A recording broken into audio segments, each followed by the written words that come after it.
We're not politically correct, we just have common sense. Unscripted, unfiltered, unfaltering. Show of Support's Hunt for Heroes offers tributes and true stories of remarkable courage.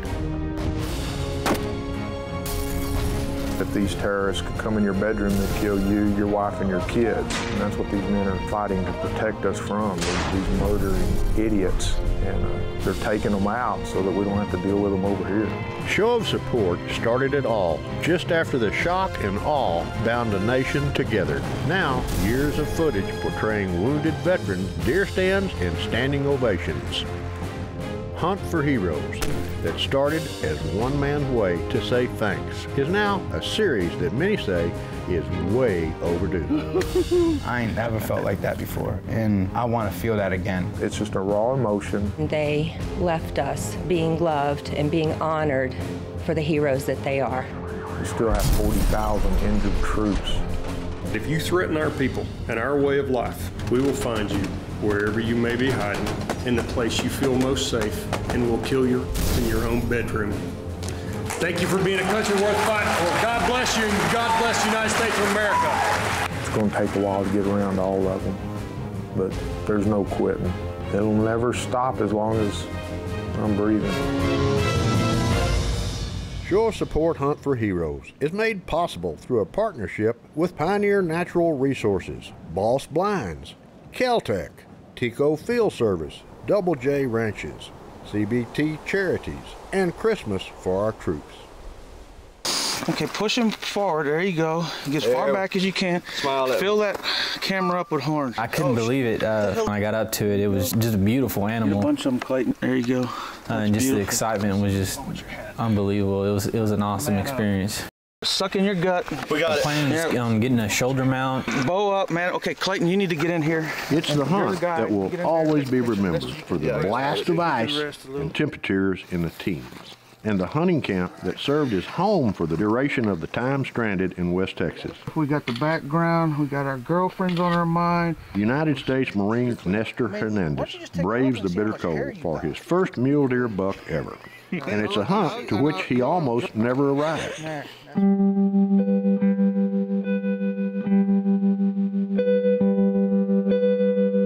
When I actually left to go to the deer camp, it got worse, and couldn't see, more than 50 feet in front of your vehicle.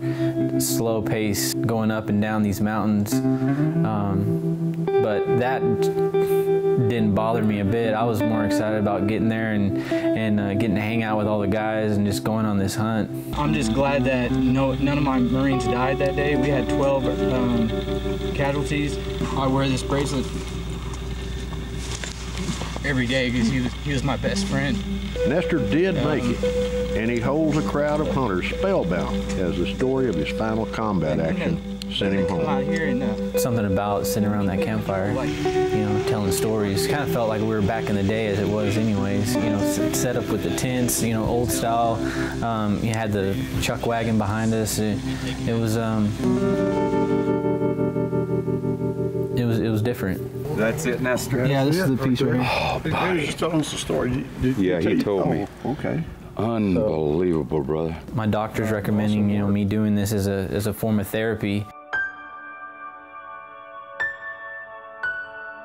It was after a bad night, just kind of reliving, some of the experiences I had in Afghanistan. And so the next morning I got up, went to Aaron Brothers art store, picked up some paints, and I told her, just give me whatever I'm gonna need. I'm a beginner, I'm not, I really don't know what I'm doing, but I'm gonna try this out. Once I got back, I wanted to do something just to kind of reflect kind of what we went through over there. And what was supposed to be part of his therapy opened up an undiscovered talent. And one Marine's work is now in hot demand in the art world. As Show of Support, Hunt for Heroes continues. Stay with us.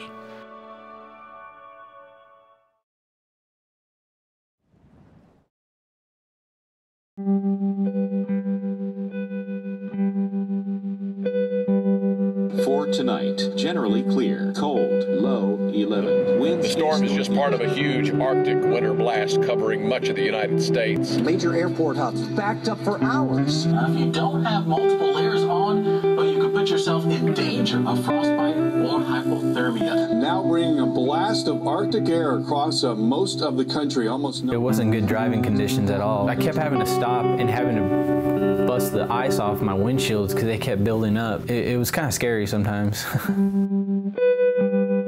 It doesn't happen often, and therefore few are equipped for a massive winter storm in early December at the High Lonesome Ranch hunting camp. The guides, cooks, and hunters huddle around the campfire. As darkness falls, the already cold wind gets even colder, and it's been hours since anyone had heard anything from Nestor Hernandez. The entire camp braces for what could turn into a rescue mission. I know at one point I thought I was gonna be stuck out there and I was gonna have to sleep in my truck, and so when I finally, saw the lights at deer camp, it was a good feeling. And as the worst weather hits camp, finally, so does the missing Marine, who's been looking forward to this mule deer hunt for weeks. I needed that. And when I actually had the guys just greeting me with open arms, just like, you finally made it, and I was just so excited. It was almost like a welcoming home. Oh, thank you, appreciate it. Well, when they took me into the tent, I didn't realize we were gonna be sleeping in tents, and then it was like back in the day, cowboy style, old tents and sleeping on the ground, and I was just happy to be there. I appreciate it, thank you guys. As far as hunting experience, I had never really gone hunting. I thought we were going out there for whitetail, and then when they were talking about mule deer, I had never actually seen a mule deer. I'd never actually even seen a mule deer mount. Oh my gosh, this is a beast of an animal. Nestor will never forget the frozen images during this long drive while looking for a big West Texas muley buck. Color and texture, nature's worst that create a stunning backdrop for a backcountry hunt. Nestor responds to the images differently. He's a person easily moved and easily inspired. So much so that out of the field, out of uniform, he is blending memory and inspiration to help the rest of the world remember. Remember the heroes. Remember the mission. As far as painting and how it inspires me and drives me, when I first started painting, it was more of abstract, just kind of throwing paint on the canvas, and I wasn't really going in for detail. So when I actually paint, it makes me feel good, and it's helped me. And so now what really drives me is actually being able to help my fellow wounded warriors, that are out there, being able to, donate, some of these prints or original paintings to different, just organizations or fundraisers that people have, and that money can actually go towards, wounded warriors and different veteran organizations. Just being able to serve, even though I'm not still serving, it really means a lot to me. It allows me to forget about everything, whatever I went through. It was October 5th, 2010. Next thing I know, I hear this like whooshing sound. I took 3 shots at him and he went down, and from there, pretty much all hell broke loose. More from decorated United States Marine hero Nestor Hernandez and his studio in Texas as Show of Support Hunt for Heroes continues. Stay with us.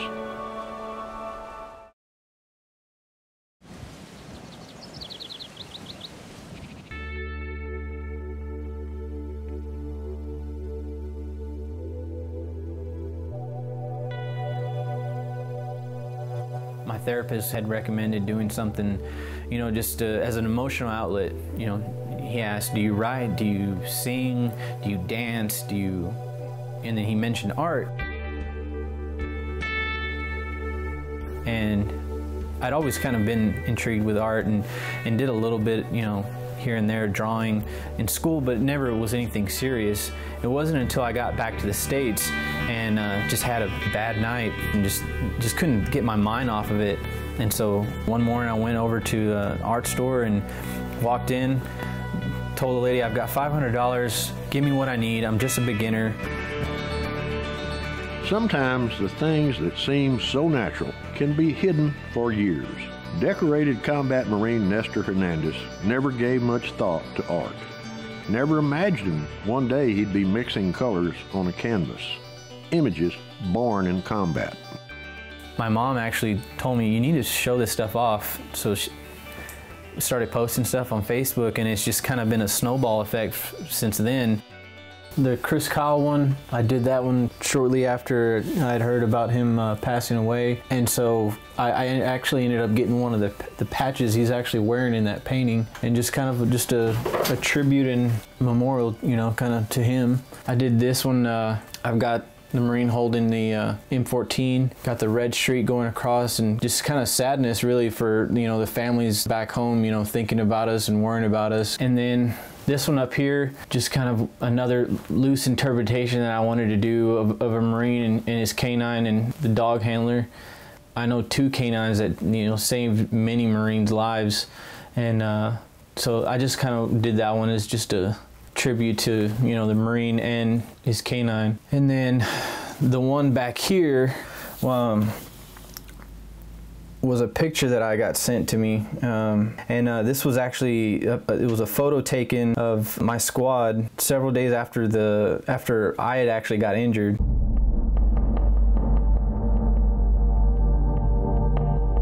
I wanted to do something with importance and purpose in my life. I had family members that served, but no one in my family had ever served in the Marine Corps. Big explosion. Really didn't know what was going on. Big explosion in the compound, and I could hear my Marines yelling, okay, we're being attacked right now. And next thing I know, I see an insurgent run in front of me, and he's carrying an RPG. I took 3 shots at him, and he went down, and from there, pretty much all hell broke loose. When I first ran in, one of the Marines, I could hear him yelling, help, help, and I took the first casualty. We took him out. And it was on my way back that I was running into the compound. I was rounding the corner, and I was carrying one of the gurneys, and a second rocket hit, and it landed probably about 3 yards away from me. And I'm just kind of like, is this really happening right now? So they loaded me on the helicopter, and next thing I know, I'm waking up in the hospital.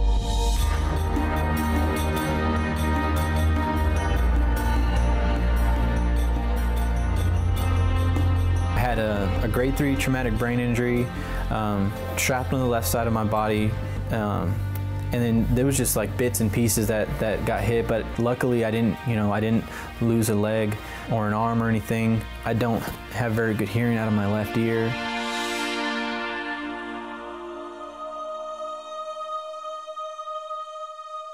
Ever since then, I mean, even with my artwork, you know, it's not easy selling art. It's not easy being an artist. You know, there's that saying everyone talks about, you know, being a starving artist.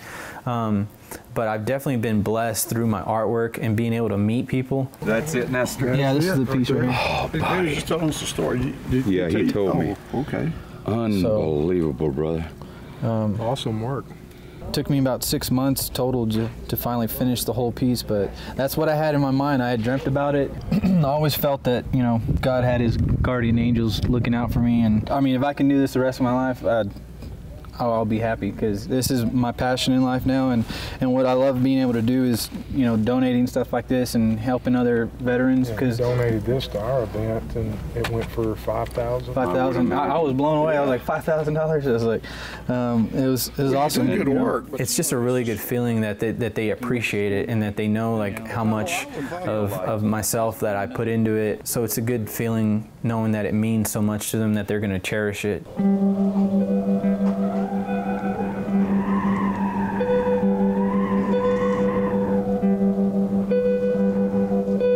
I've never camped out in any weather that's ever been that cold. I remember waking up, and I remember laying there for a little bit and kind of confused of where I was at for a second and why I was so cold. I could hear the guys out, you know, they already had the fire going, and I could hear them out there cooking. I could hear pans, you know, being hit around, and I could smell something really good. Yeah, let them just a little bit more. It was just really a really neat experience of like seeing them actually cooking with, you know, on the fire, and you know, they had the chuck wagon, and I mean, every time we came in I was starving, and so I never knew it was like, man, this food is really, really good, or I'm really hungry. I think it was a little bit of both. Pancakes. snacks, coffee, and campfire biscuits, all prepared during an unexpected winter storm that would suspend so many hunts across this area of West Texas. But at the High Lonesome Ranch, oddly enough, in open Jeeps, the hunters move out. Finally pulling out and going out there, it was kind of a surreal feeling to me. I kind of almost had to pinch myself because I was like, man, who gets to come out here and hunt like this?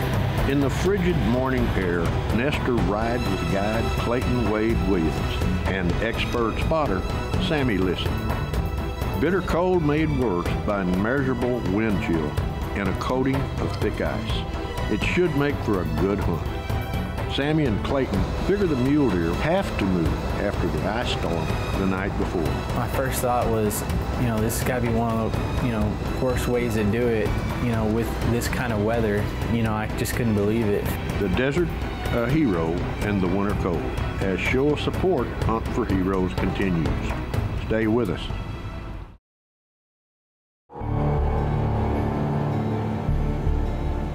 Misery, it is said, comes in so many different forms. Only thing is, after being lost in the ice storm, Nestor Hernandez is on cloud 9, even if it is 20 degrees. Clayton Wade Williams and Sammy Lissy always hunt for mule deer in open Jeeps. It's the High Lonesome Ranch tradition that has gone unchanged for more than 30 years. Another tradition that has gone unchanged is big muley bucks. Sammy saw the buck. He was behind some brush, and I couldn't see him at first. I thought he was joking with me.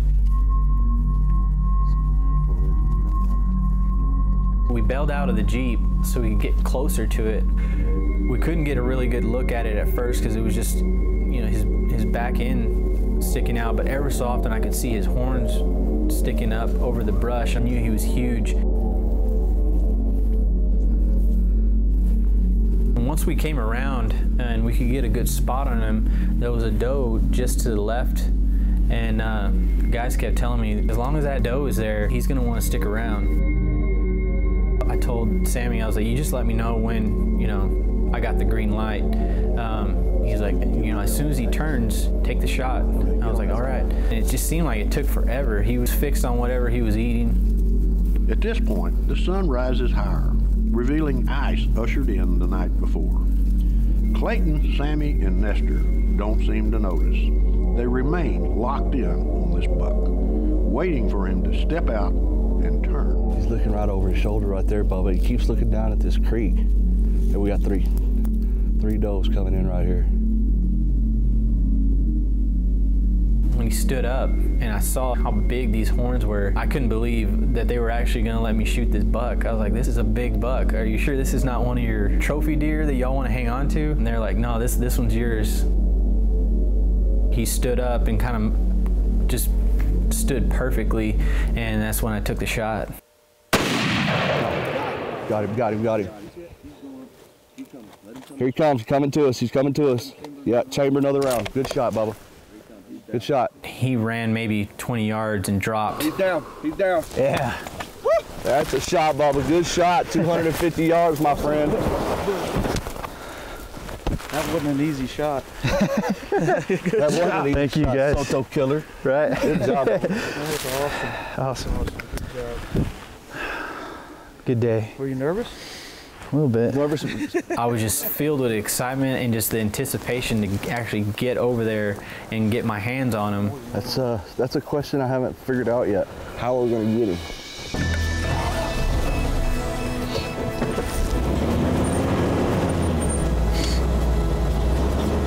It was just that anticipation of just, I'm ready to see him, in front of me. And we were trying to figure out how we were going to get over there because of where he was located. We couldn't just drive over there in the Jeep. The closest we were going to get was to the first fence. We finally pulled up to the fence. This fence was just covered in ice, just frost everywhere. And with that sun coming up, you really had to be there to experience just how beautiful it was. Yeah. There's an old saying, a good hunt doesn't have to be a long hunt. It took Nestor Hernandez longer to get here than it did to find a good buck in these West Texas mountains. Well, as we finally got closer to the buck, I kind of had to tell myself to calm down a little bit because I was just getting so excited. I could feel my heart beating. There he is, I got him. As we walked up to it and just seeing how big he was, kind of took my breath away for a second. I was like, oh my gosh, this is way bigger than I had expected. Yeah. We were in no hurry to get back, and you know, with the ice storm and everything, and me being one of the first ones to actually get the first buck, I was in no hurry to get back. You know, due to the ice storm, you know, we couldn't leave the ranch if we wanted to. So I wanted to make the most of it. I still can't get over how big he is. I can't believe the ice on there. I've never seen ice I've on never, there like I've never actually seen a mule deer in person. Really? I've never seen one with ice on his horns before. I mean, that's cold out here last night. There's a good reason no one is in a hurry to get out of this remote desert canyon. The nearest highway is packed with ice, so Nestor Hernandez will be here for a while. But like they say in West Texas, if there's a campfire and plenty of coffee, there really is no reason to leave. It gives the folks out here more time to say thanks to a group of American heroes. Thank you. Yeah, thank you.